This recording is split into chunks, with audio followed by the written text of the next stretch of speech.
সোমবার আমবাসায় রেল পুলিশের হাতে আটক 3 বাংলাদেশি সহ এক ভারতীয় নাগরিক। ভারতের সোনামুড়া এলাকার সীমান্ত দিয়ে বাংলাদেশ থেকে ভারতে প্রবেশ করে 3 জন বাংলাদেশি, তাদের মধ্যে 2 জন যুবক, একজন মেয়ে। তারা হল 20 বছরের যুবক সুদেব জলদাস এবং রিমা দাস। তাদের জিজ্ঞাসাবাদে পুলিশে জানতে পারে তারা 2 জন ভাই বোন।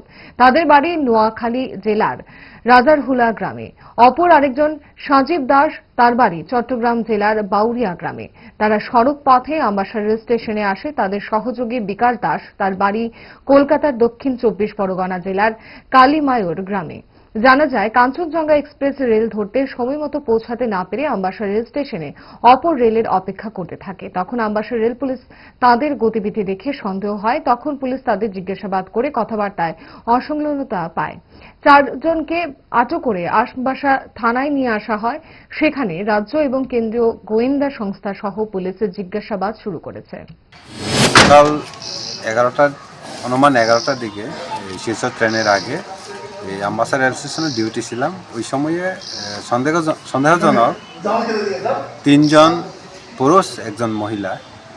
জিজ্ঞাসাবাদ করি আমরা দেখি যে তাদের ঠিকানা, বায়োডাটা কিছু সঠিক বলতে পারে না। তাই আমরা বাংলাদেশি সন্দেহ করে তাদের ডিটেইন করেছি। এখন আমবাসা পিএসএ নিয়ে এসেছি এবং এখন ইনভেস্টিগেশন চলছে। আগামীকাল তাদের কোর্টে ফরওয়ার্ড দেওয়া হবে।